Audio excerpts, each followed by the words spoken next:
अगदी 2 दिवसात फिरून होईल अशी कोकण ट्रिप प्लॅन करायची आहे तर व्हिडिओ शेवटपर्यंत नक्की बघा. आणि हो, ज्यांच्या बरोबर फिरायला जायचंय त्यांनाही व्हिडिओ लगेच शेअर करा.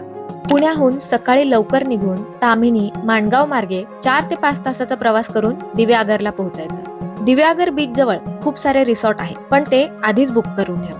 साधारण वीकेंडला 2000 ते 3000 या रेंजमध्ये एक रूम मिळू शकते. दुपारी मस्तपैकी शाकाहारी जेवणाबरोबर उकडीच्या मोदकांवर ताव मारायचा आणि जवळच असलेल्या पंचक्रोशीतील प्रसिद्ध सुवर्ण गणेश मंदिरात जाऊन गणपतीचे दर्शन घ्यायचे. पुढे इथूनच जवळ असलेल्या रूपनारायण मंदिर आणि सुंदर नारायण मंदिराला भेट द्यायची. इथे एक सुंदर प्राचीन पुष्करणी आहे. वेळ असेल तर गाडी घेऊन श्री उत्तरेश्वर मंदिरात जाऊ शकता. हे मंदिर असंख्य दीपस्तंभांनी वेढलेले आहे.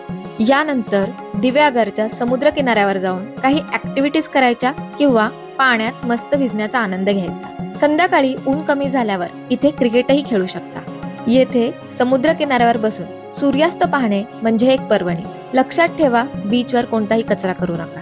बीचवर एन्जॉय करून रूमवर परत येऊन फ्रेश झालं की संध्याकाळी काय खायचं हा विचार नाही करायचा, कारण कोकणात गेल्या आणि मासे नाही खाल्ले तर मग काय. जिथे राहणार आहात तिथे त्यांना मासे आणून द्या किंवा तुम्हाला जे मासे पाहिजेत ते त्यांनाच आणायला सांगून करून घ्या आणि मस्तपैकी माशांवर ताव मारा. त्याबरोबर सोलकडीचा आस्वाद म्हणजे दुग्ध शर्करा योगच. ट्रिपचा पहिला दिवस संपल्यावर दुसऱ्या दिवशी सकाळी परत एकदा सूर्योदय बघण्यासाठी समुद्र किनाऱ्यावर जाऊ शकता. तिथून आल्यावर फ्रेश झालं की नाश्ता करून चेकआउट करायचं आणि हरिहरेश्वरच्या दिशेने चालू पडायचं. वाटेतच आपल्याला आरावी बीच लागेल. हा बीच खरोखरच बघण्यासारखा आहे. इथे सुद्धा राहायला रिसॉर्ट अवेलेबल आहे. येथे मनसोक्त फोटो काढून झाले की श्रीवर्धन बीचवर जाऊन तेथे देखील समुद्र किनाऱ्यावर फिरण्याचा आनंद घेऊ शकता. इथे बरेच सेल्फी पॉइंट उभारलेले आहेत, त्यामुळे मस्त फोटो काढून घ्या. इथून जवळच एक चांगलं हॉटेल बघून जेवण करा आणि पुढे हरिहरेश्वरला शेवटचा टप्पा. हरिहरेश्वरला भगवान शंकराचे दर्शन झाले की सुंदर अशा प्रदक्षिणा मार्गावरून तुम्ही समुद्र किनाऱ्यावर जाऊ शकता.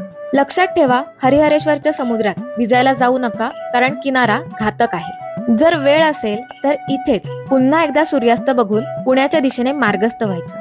उशीर झालाच तर माणगाव येथे जेवण करून घ्या, नाहीतर डायरेक्ट पुण्यात आल्यावर जेवण करू शकता.